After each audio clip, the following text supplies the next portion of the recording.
The nature itself knows how to organize the system. And the farmer's work is a work of observing and managing these plants. This is The Butterfly Effect, a podcast that shows the big impact a small action can do. Tali Orad is talking to those special people that make a difference with nature and trees. Welcome everyone to The Butterfly Effect. My name is Tali Orad. I'm your host and your butterfly here. My special guest today is Breno Veiga. Breno is an agroforester that has been developing ways to promote the knowledge surrounding agroforestry systems throughout communities. He is the co-creator of the documentary film El Perdido, The Lost Connection in English, that is seeking to reconciliate between man and nature through the lens of agroforestry. Breno is also the co-founder of Ekonavi, a new platform that helps facilitate this lost connection. Welcome, Breno, to the Butterfly Effect. Thank you very much, Tali. Maybe we should start with explaining what is agroforestry. Basically, agroforestry is a system that combines crops with forest trees and big wood trees. It's a way for farmers to grow their crops and be able to also grow trees.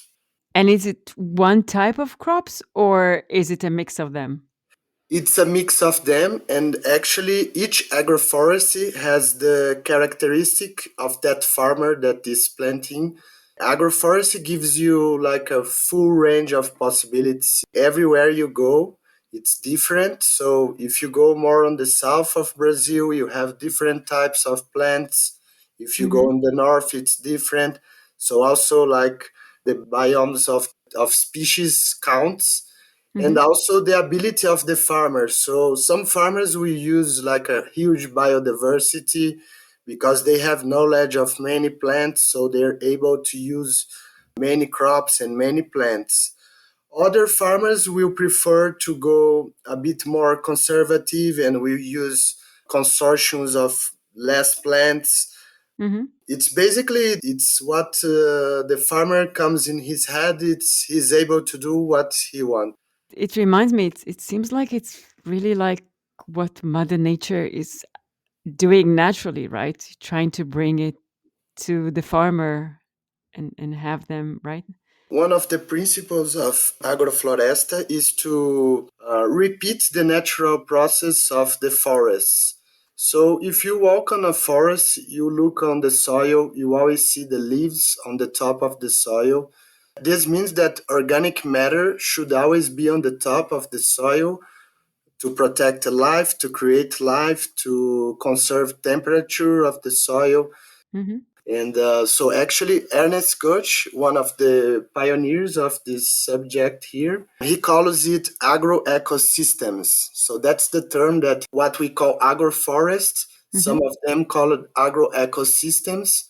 Basically, creating crops on the system of the forest.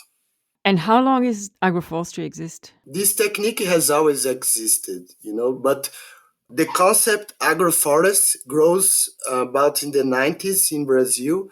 And after Ernest Gutsch studies came out, Mm-hmm. he gave good concepts that translated the nature to academic talk. Yeah. And but if you look in the history of civilization, if you look how indigenous tribes were working, they have always been doing agroforest somehow because it's the management of the forest and planting in the forest.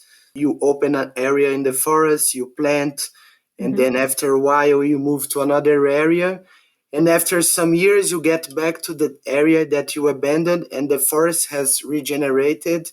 So it's an intelligent process of going through the system and getting back and make it possible that the forest regenerate and you always are able to use those resources. So I would say that agroforestry has existed since we existed in planet Earth, but with other names. You mentioned some benefits of that? What are the advantage of agroforestry versus the traditional? Yeah, the conventional agriculture, right? So Yes. what we call conventional agriculture is that agriculture using a lot of inputs coming from outside, chemicals. So this conventional agriculture is not well seen anymore. Hmm. For a moment, it was thought that if man planted only one crop, he would produce a lot. So what we see now that this is a total disadvantage farming, and actually agroforestry has all the advantages, you know. So one of the advantages is the input. During time you reduce the use of inputs because you produce the inputs inside of the crops with the pruning of the trees and the organic matter, and also the symbiotic relations of the forest. So all the microorganisms that are present in the forest that sometimes we don't see, they're working for the abundance of that system. So when you say input, what do you mean by input? Is that like new plants that you need to introduce? Input on the agriculture conventional, I mean, like bringing from outside. So you want to plant something, you need to bring inputs from outside to make possible your planting. So Uh, you don't need to fertilize. You don't. exactly, Okay. exactly. So the forest itself produce its own fertilizing system Mm-hmm. with the action of bees, of ants, of microorganisms that Mm-hmm. brings the organic matter to the soil. When two trees there start to compete in a space, they Mm-hmm. will decide which one is the best to continue, and the one that goes out to become organic matter in the soil, and this one goes out to make it possible for the other to thrive. It's a kind of a collaborative system that goes in the network of roots, and also they send signals to microorganisms. So when you see some ant that is destroying a tree, let's say like you walk on the forest or on the agroforest crop and you see some ants in one of the plants, that means that that plant must go out. So we understand everything as a signal of the forest, of the nature. So we do not need to use chemical for pest control when we're Yes. using agroforestry.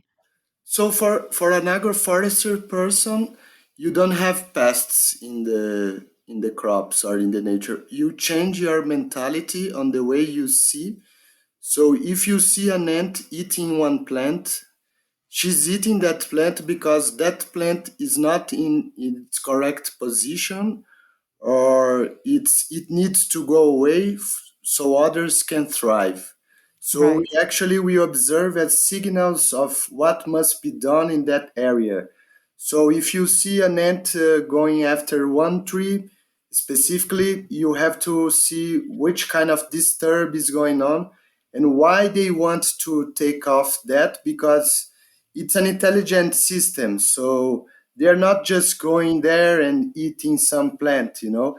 They Hmm. receive a stimulus from the forest, from the trees, and they know why they are taking out that piece of wood, maybe because it's old or because it's not developing well. There is always a reason why the animals and all these small microorganisms do their actions in the forests. And you will see it later on with the better results in the farming, in the crops. Yeah, because the main engine of the forest is the pruning process. Because when you prune, you stimulate the growing of trees. Hmm. So if one tree has to go out, it goes out for the others to thrive. Yes. And the whole process of agroforest, let's say I want to plant cedar Hmm. from the long term. So if I want to plant cedar, I have to plant cassava, I have to plant lime, I have to plant coffee, because the cedar is coming in 20, 30 years for me. Until there, I'm gonna plant lots of crops and trees that will help the cedar to achieve its position in the forest. If you get a soil that is not very well composted and you Hmm. plant a cedar, the cedar is not going to grow because that system is not good. But if you plant cassava, corn, coffee, lemon, if you plant loads of plants Hmm.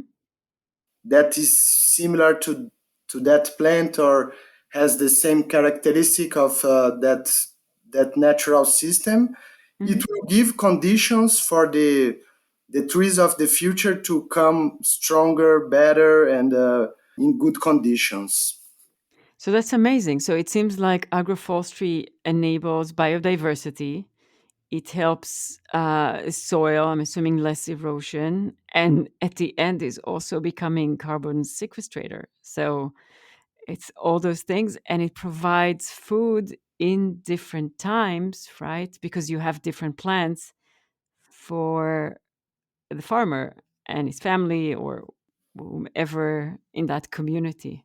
One of the main things also is the photosynthesis process. So Hmm. what agroforest people do is they maximize the potential of the sun.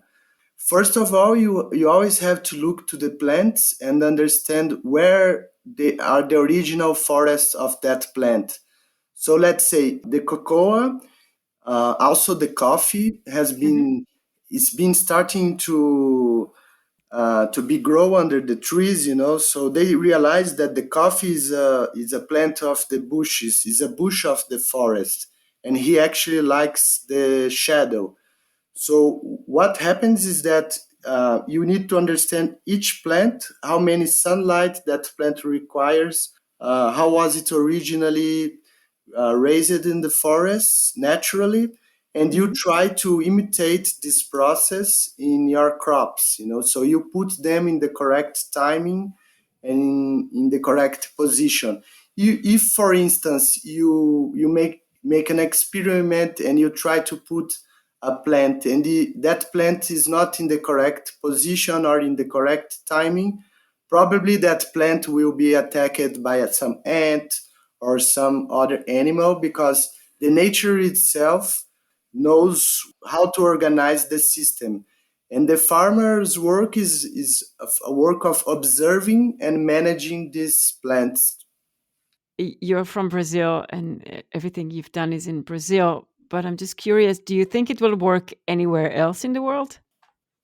Definitely, there are actually at this point there are Brazilians going everywhere because it's quite a revolution what's going on. When you see it going, you really look and you say, okay, that's it. That's what we need to do. Like to have Hmm. abundance of food and forest. Hmm. Actually, this knowledge is starting to spread.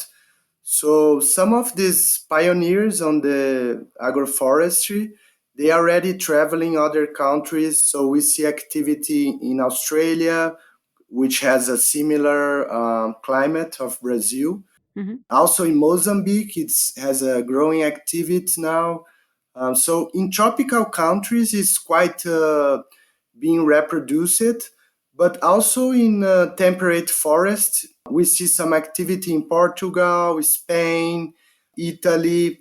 So the idea is that anywhere can imitate this process once you understand the forests of your region. So which are the trees of that region? So let's say in a temperate climate, you use berries, you will have Hmm. pears, apples. Hmm. So you do a forest of a temperate climate forest using the same principles, the same organization methods, basically, and just adapted to that climate. In the film, you try to follow some farmers and follow and show the trend that is in Brazil. You created it together with Simon Luling, and you guys traveled all over Brazil to show the communities that uses those technologies. What made you start and do that film? Our story started a bit before of the film. I was living in Amsterdam. I was taking a master in environment in social ecological systems in the University of Amsterdam. And Simon was my neighbor in the dormitories. Mm-hmm. And we became friends. And after I came to Brazil, I started working with agroforests. And I started an experiment in Belo Horizonte. I built a garden there that I worked for 2 years in this urban garden, and I applied the agroforest methods in an urban garden. So, like, basically, I was supposed to grow lettuce, tomatoes, and aubergines, Mm-hmm. but I was doing more than that. I was growing the garden in a forest system, and this started in 2016. So there now they have trees, they are producing fruits, and it's not possible to have the garden anymore because the trees have grown. Mm-hmm. And so the system has evolved for to another level of forests, right? Because Mm-hmm. that's the thing. You start with a garden, you can only grow the garden for 2 years because after you have shadow.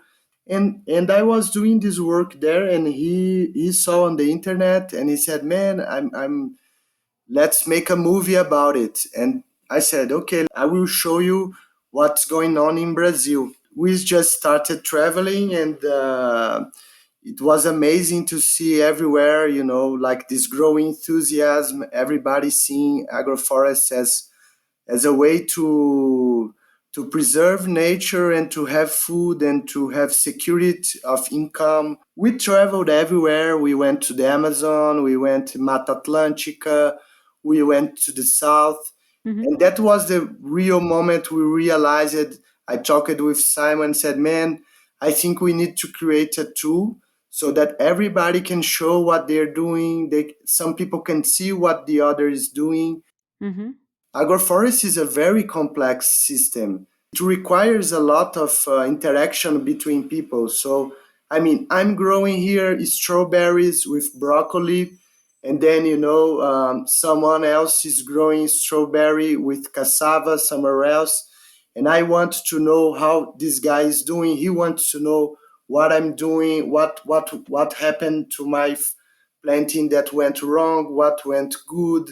So this exchange of information is very, very positive. So if you want to start a system, you really need to see all this experience and see what is good or bad to keep the development of the sector.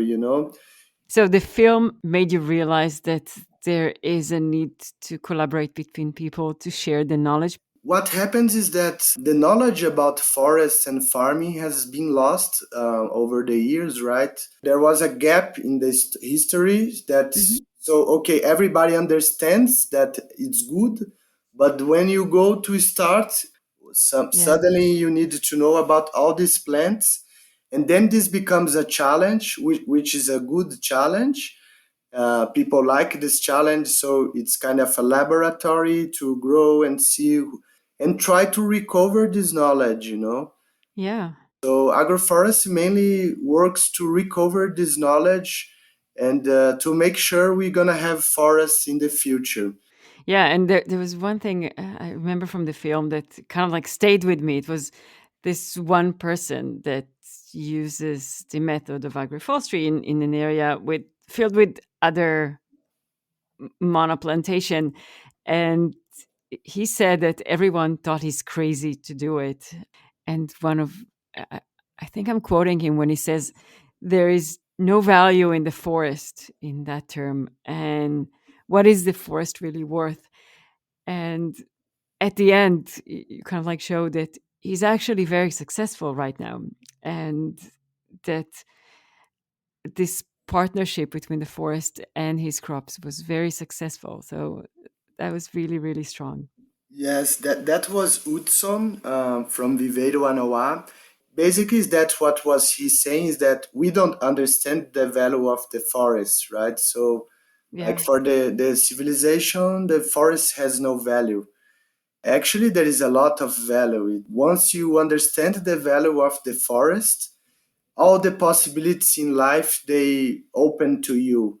Mm-hmm. Planet Earth is an intelligent system. And like monoculture farmer, he's fighting against an intelligent system. Mm-hmm. He spent the whole year fighting against microorganisms and what he calls pests. He's every day there fighting, trying to stop them. And if he goes away of his crop for 1 month, he loses everything, right? Because he spent his whole life fighting against the intelligent system. But the agroforester, he does the opposite. He says, okay, there is an intelligent system here. Let's use it in our favor. Yeah. If you think that the ant is an enemy, go together with her. Yeah. So you start looking everything with different eyes. Yes. So suddenly everything changes, Suddenly everything has a utility and every living being has a function in the system. And this is a whole change of holistic looking for life. I must ask you, in the film, there was another part where you actually show a demonstration of a group of people preparing the area for agroforestry and planting. One thing that caught my eyes is they were cutting down some of the trees to do it.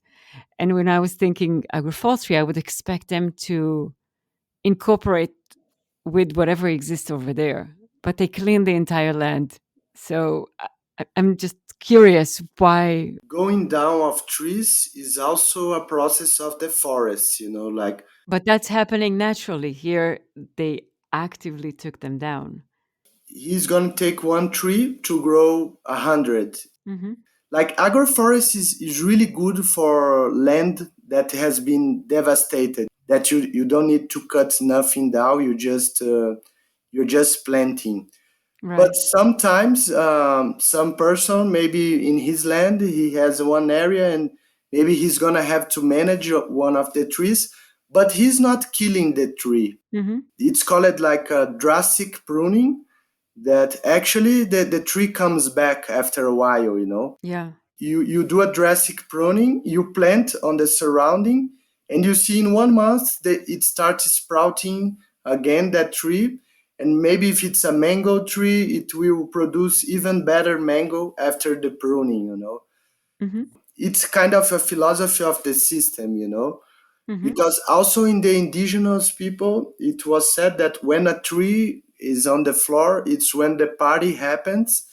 Because I mean, if you look to abundance system, like if you are in a huge forest, like Hmm. one tree that falls, it's actually a party because the food comes down to the soil.